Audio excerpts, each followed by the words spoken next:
Hey ladies and gentlemen, Stephen here from Redolessence and welcome back to another video. Thank you all so much for tuning in.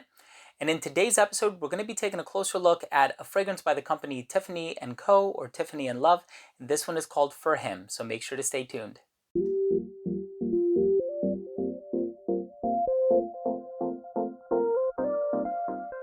So this fragrance, released in 2019, is a collaboration between perfumer Sophie Laab and Nicolas Beaulieu. And Sophie Laab and Nicolas Beaulieu have quite the extensive resume. Combined, they've made fragrances for Yves Saint Laurent and Mimo Paris, and the list can just go on and on.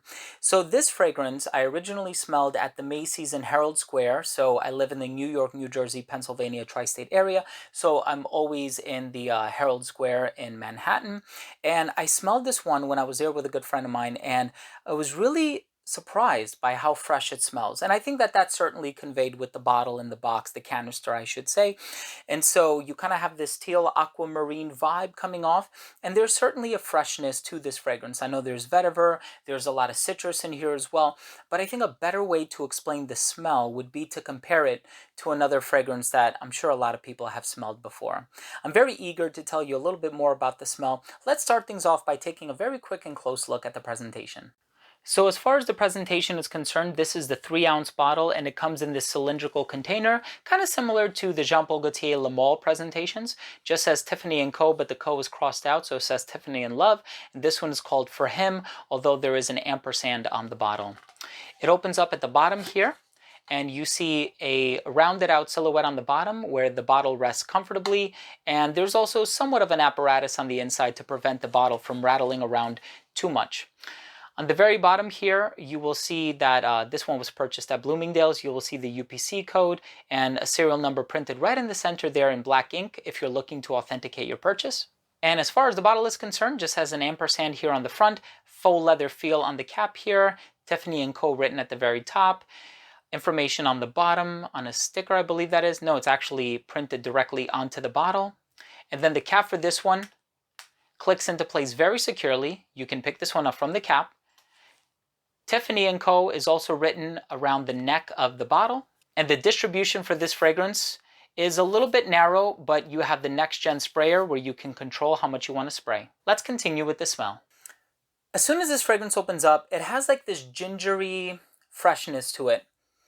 I know a lot of people online are speculating that ambroxan is a note in this one, and that's quite possible. Ambroxan is a synthetic note that is used a lot, especially in modern day fresh designer fragrances, to kind of convey this ambergris or this synthetic ambergris freshness. And I think that it's certainly working in the case of this fragrance as well. I've seen a lot of people online compare this one to fragrances like Dior Sauvage or Sauvage Dior de Parfum version, or some people even went as far as comparing this one to Invictus Aqua by Paco Rabanne. Truth be told, this fragrance smells closer to Bleu de Chanel than any other fragrance. There's definitely something in here that smells similar to Bleu de Chanel. Now, Bleu de Chanel is a fragrance that I've owned for many years. I'm probably more than halfway done with the bottle that I have in my collection. And I've smelled all 3 of the Bleu de Chanel variants, including the 2 flankers, and even the most recent one, which is the Parfum version. And I think that Bleu de Chanel is just a very well-rounded out, very well-polished fragrance. You have that masculine appeal to it. You have the citrus. There's a little bit of like an incensey component as well. And I know this one has a vetiver and the cardamom. I think a little bit of ginger too. And so it kind of touts having these spicy nuances in the fragrance. There's nothing overly spicy about it. The ginger in here smells rather nice. I know somebody else even compared it to Uomo by Hermenegildo Zegna. And that fragrance also has a nice bit of spiciness to it, but I think it falls flat. This fragrance has the same amount of freshness that you would find from like a Dior Sauvage or Bleu de Chanel, although the overall smell profile is a little bit closer to Bleu de Chanel. But I don't think it does things in a way that's different enough that you need to buy this one if you already have Bleu de Chanel. I think Bleu de Chanel is a very well done, very well made, very nicely polished, masculine fragrance that conveys a nice bit of freshness without it being an overdose of ambroxan. And I think it's the overdose of ambroxan that's really turning off a lot of people nowadays. In the case of like a Dior Sauvage, I personally really like Dior Sauvage. I like the Eau de Toilette. Initially, I didn't. I thought it was a little bit too simple, too plain, maybe even trying to be a little bit like the freshness you would get from like Creed's Aventus. And then I started to really enjoy it. I think that the thing about Dior Sauvage that really works in its favor, and if you're in it for this reason, it will get you a lot of compliments. Do I think this is going to get the same amount of compliments as like a Bleu de Chanel or a Dior Sauvage? Yeah, I really do think so. I think if that's what you're in the market for, this will also land you that overwhelmingly positive attention, that unrelenting positive attention. And I think that, as far as the functionality of the fragrance is concerned, I think it hits the nail on the head. I think if you're in the market for something that's going to make you appear more favorable in the eyes or in the nose of others, I think this one will certainly tick off that box. If you're looking for something that does things differently, something that takes a creative risk, I don't think you're necessarily going to find that here. In terms of there being a differentiation between this one and Bleu de Chanel, I do find this one to lean a little bit more in like the so it's like a nice combination of Bleu de Chanel, but it also leans into the Allure territory a little bit. And so it's a nice balance of the two while still leaning maybe 70% in the direction of Bleu de Chanel. But again, if you have the Chanel counterpart, I don't think you necessarily need this one.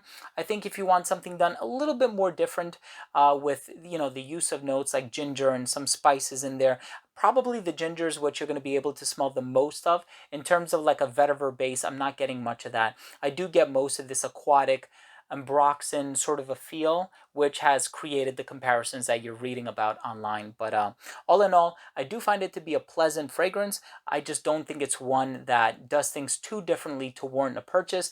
And I do think that some people will smell it and will feel as though it's a redundant release given what's already on the market. Let's go ahead and finish things off with my overall assessment. So first up, I took a look at the uniqueness and the overall smell. And no, I don't think this one is a unique fragrance. I think that it is rather similar to fragrances that are already on the market. In terms of the overall smell, I do find it to be very pleasant.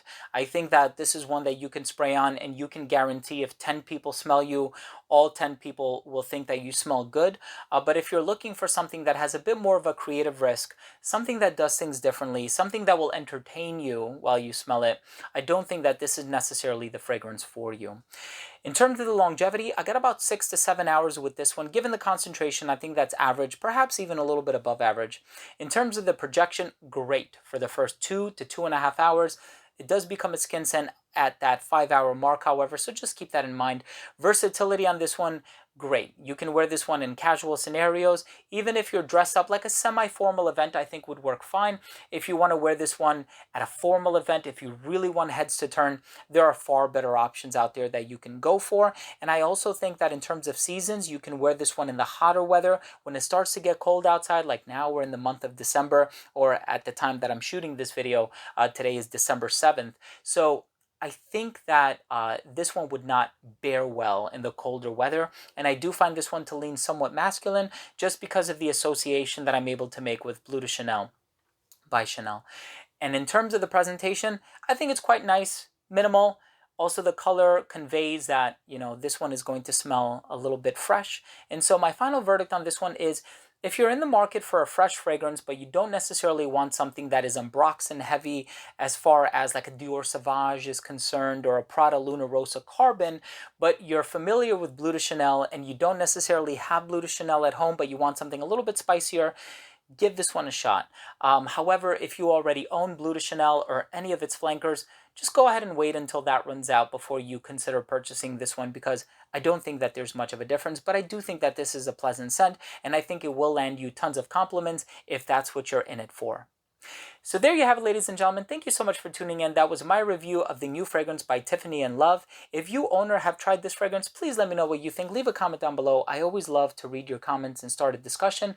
Also, if you are new to this channel and you took something of value from this video, I would love it if you could support this channel. The only thing I ask you to do is please subscribe. This way, whenever I do upload future videos, you'll watch those as well, and watching my videos incredibly helps the channel. You have no idea. Thank you so much for tuning in. I love you all, and we'll see you next time. Bye.